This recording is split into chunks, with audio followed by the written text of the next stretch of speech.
So I have my my salt dough in this little cookie container. And this morning it feels a little, the way that it's breaking off like that, it feels a little dry. So I'm just going to add a little bit of water to this. I brought more flour from the kitchen in case I need to make, well, I do need to make more because this is not going to finish the other. I have to make a whole other half for my jar. So this is not going to be enough quantity to make another dome-shaped or bowl-shaped half for my pot. And remember, I ended up wasting this because I started over. So this is where some of the other clay went. So I just take my hand, this is just warm water in this pitcher, and I just flick a little bit of water and just reconstitute it like this. There's really no waste. If it dries, add a little bit of water before it completely turns dry like a rock. Okay. You need a little bit of muscle action here to do some kneading. I'm pressing with the this part of my hand here.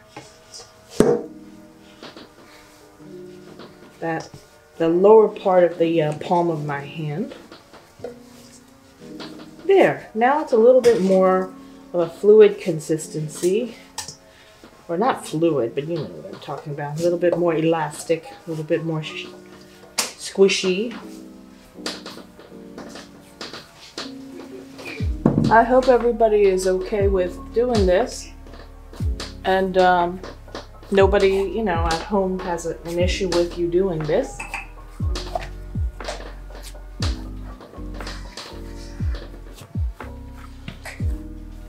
I try to, you know, have it be made out of some reasonably priced materials. All right.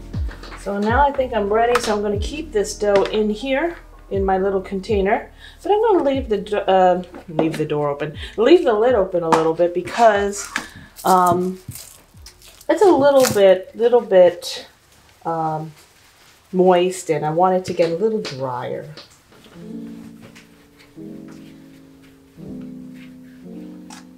So I'm just using the upper half of my hand. I'm also using my fingers that I spread open a little bit and kind of roll along the mid part of my fingers to get my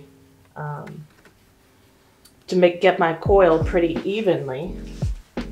Okay, I'll get my little plastic palette knife, or you could use just a plastic knife that you get from or a butter knife, you know.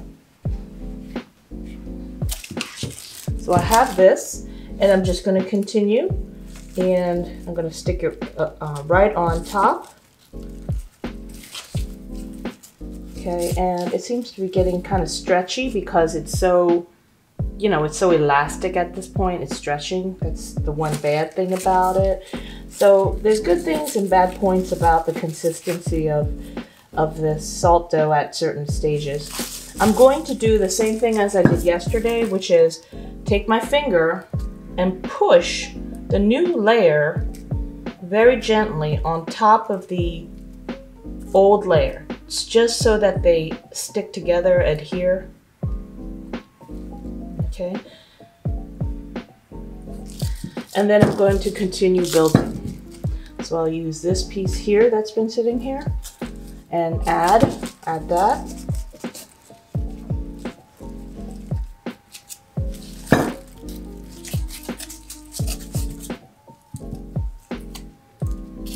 Okay, I'm going to stop right there with this, and I'm going to take you into my kitchen.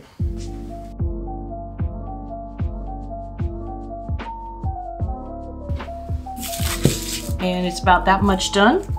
So I'm going to top it off. I'm going to try to create a little flat area at the top, maybe thicken up that area at the top a little bit, that lip, maybe make it a little thicker, because I wanted there to be enough surface to add a bead of this salt dough to, and then see.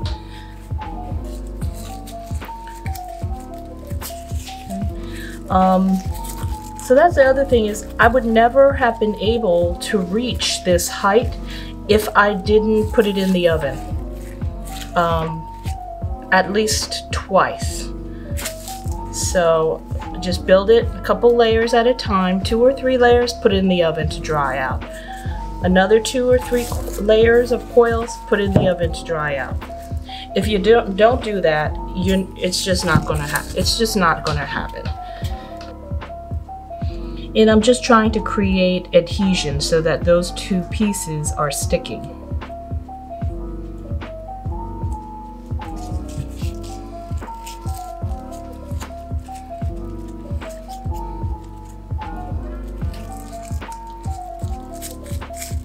So I'm just kind of pressing it like this, like 2 fingers.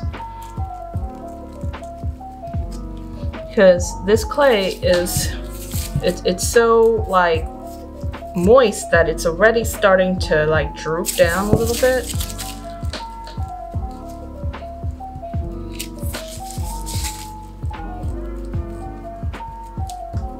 Now I'm gonna just kind of thicken up this lip a little bit. And that's just in case. It's just in case I have to glue this thing. But I'm going to try best, you know, keep your fingers crossed.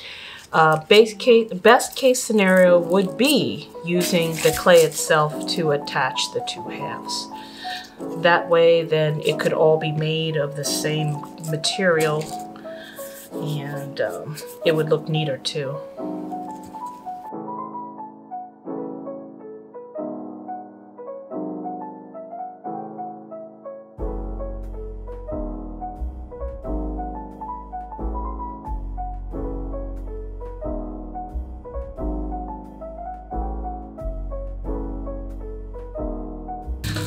All right, I'm done. So what I'm going to do now is I'm going to take this into my messy kitchen, turn it, put it into the oven.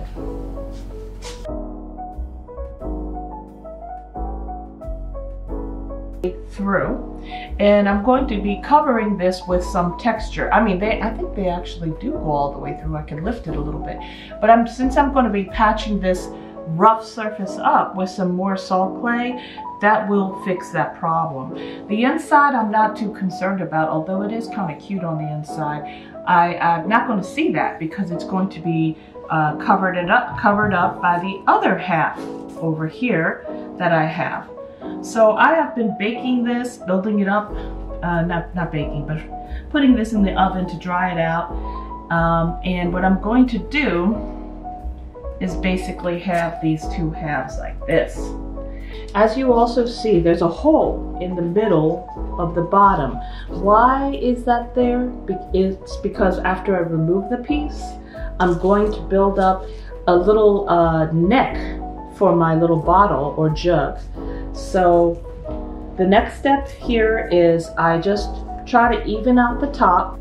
I made it a little thicker so that there would be enough space to apply a little glue. But before I do that, I'm going to try to use the salt dough itself to connect the 2 halves. I want it to be made with the original material. That's always the best way to build something instead of introducing glue or something else, because you don't really know how that's going to behave.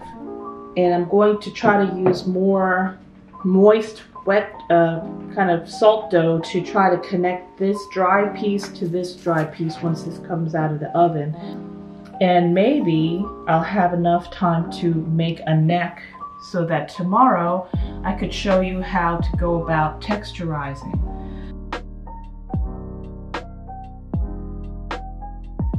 I made the top half a little shorter. If you notice also, I have a hole, so it kind of looks like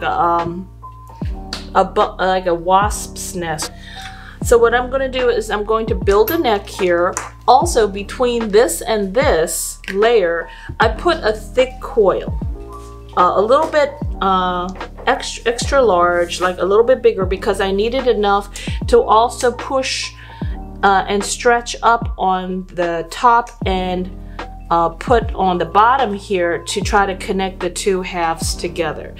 I made sure that the coil was a little bit more moist. You know what I mean? It wasn't so dried out, the dough, or that wouldn't stick anything. So you got to make sure, even if it's a little bit too, you know, wet, the dough, that would work better, because then it would wet the top part and the bottom part you're trying to connect, and maybe the adhesion would work. So I'm going to stick this in the oven after I make the very top.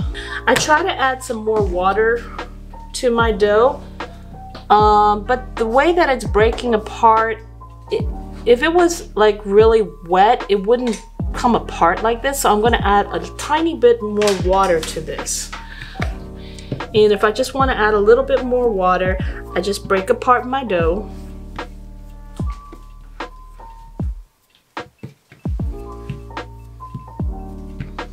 And I just sprinkle it, you know, just sprinkle it. I want it to be a little bit, like I said, a little extra, you know, wet, because I need it to be sticky and kind of grab onto the already dried salt dough half here.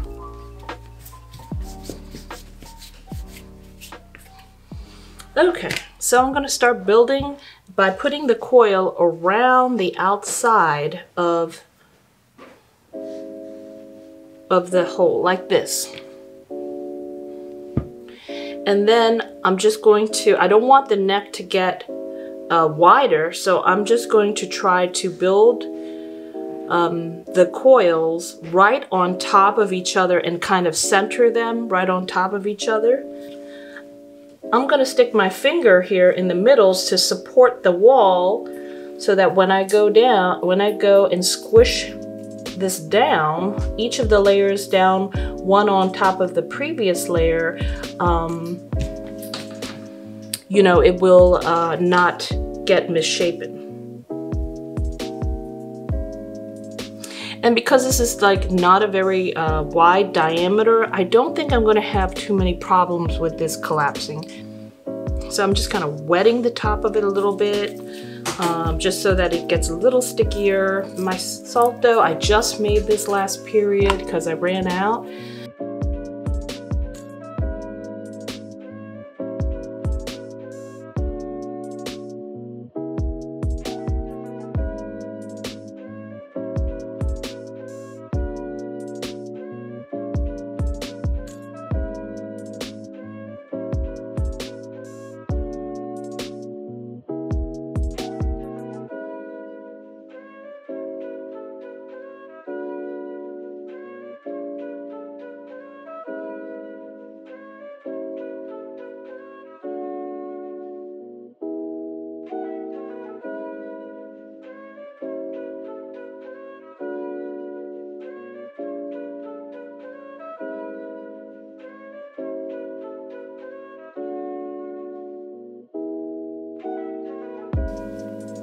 Okay, so I am pushing the next layer with my finger, just pushing down so that they adhere.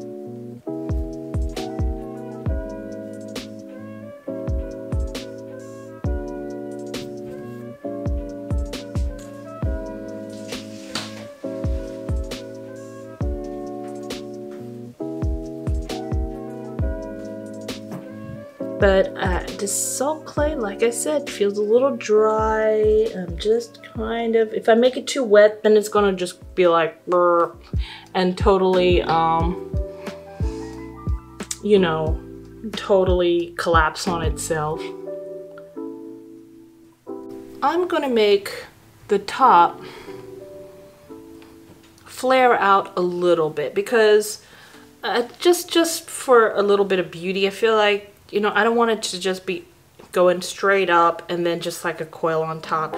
I want to do something a little bit fancier, so I'm going to take my hand and I'm just going to squeeze the salt clay and kind of try to angle it out a little bit.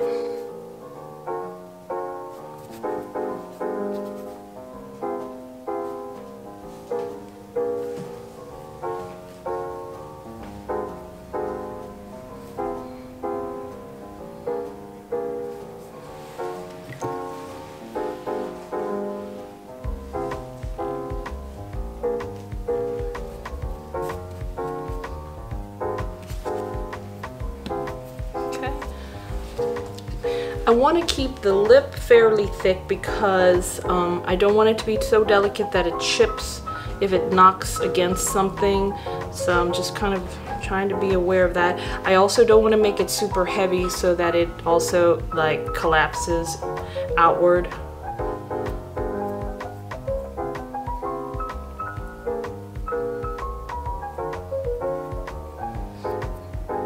So somebody said, can I paint my pot?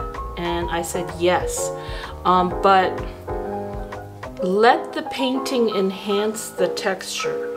Don't let the painting be like the main thing and steal the show. Let the most important thing be like the form of the pot itself, number one, and then the texture. So if the painting can somehow enhance the texture you build on the surface, that would be good. I don't want you to create like a smooth pot and then put all these beautiful colors and patterns on there, because we're not studying pattern right now. We're studying texture. So you want to create something a little bit more three-dimensional by emphasizing texture. All right, so I'm going to put a little skinny bead around the bottom of the base of the neck to try to attach it to this layer that I'm gonna put on all over the outside of this pot now. This, in my illustration, the bottom half was very, very smooth. And it was the top 2/3 had the texture on it. So what I'm gonna do is just smooth out everything first. Make everything smooth.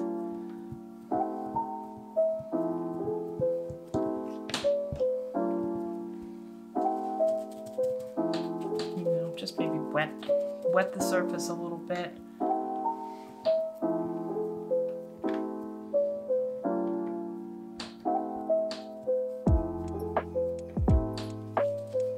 So I think if you do lightly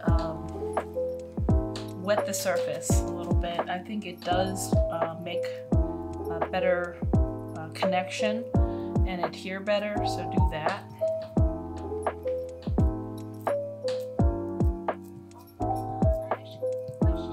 Sure. Because like my oven is not like that big, so like I don't know if I can make like a pot like that big. You don't have to. You could keep it small. If you want to make one, if you can make one about half the size, that's perfectly acceptable. And also, it doesn't have to be a pot. It could be some other form of pottery. It could be a bowl, like an open bowl with handles, or it could be anything. It just depends on what you come across in your research and what you like. And yes, now that I think about it, the only limitation is how much material you have, how much flour and salt you have, and also the size of your oven. But you don't have to make anything this big. It's harder. It gets harder when it gets to be this big. You also said that focus on the texture of the pot instead of like all the design. But what if the pottery that we pick has like it's because of the design that it's like popular or something? Like you know how like some like cultures they have like pottery that are because of the design that become like. I know what you're saying, but when you say design, are you talking about like a painted on design? Yeah. Okay.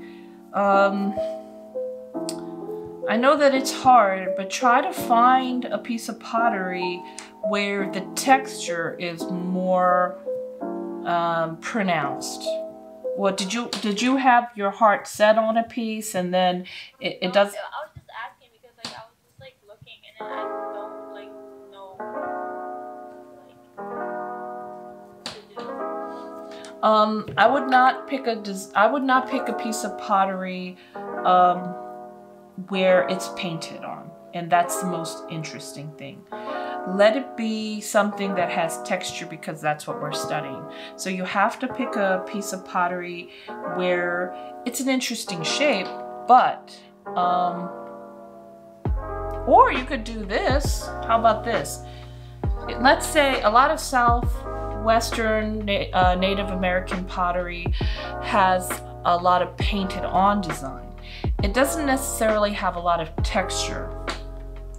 So why don't you as an artist, if you choose to pick pottery of that culture, add your own texture to it. Yes, so Like add on like ideas. yeah, start incorporating some of your own, just you make up the texture and have it go along with the pattern that's painted on the surface. And thank you, Sierra, for that. You said something like, or just switch the painted design, make it into a texture. So, yes, something like that. What you just said kind of gave me that idea. Okay, Nika. So you could have the painted on design too, but have some texture. You make up a texture that goes kind of along with it and that works with it, okay? If it doesn't normally have texture in that culture's pottery. That's the problem that I found with a lot of Korean and Chinese pottery, unless it was really three-dimensional, like it was in the shape of a dragon or something. And I did find a piece like that, and I was not going to attempt that. Oh no.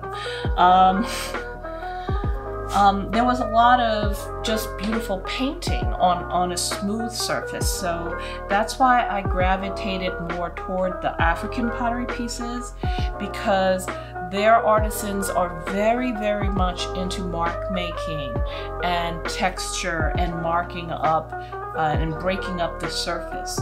And so their pots are a little less about painting and more about texture. So I did mention that African pottery, a lot of it does have texture, and it's just not like painted on surface design. So I think it's doing a pretty good job with kind of smoothing and filling in the cracks. So we're just pretty much putting a thin skin and evening out this lumpy, wrinkly texture, which was created from my cling wrap. My plastic wrap made all of these wrinkles so that my pot almost looks like it does have a texture. It has a texture of elephant skin, basically. It looks kind of like an elephant skin to me. Well, it's not a rubber spoon, but what's even better would be like a, ooh! Sorry. This spatula works really nice. So if you have like a silicone spatula, oh, that works really nice.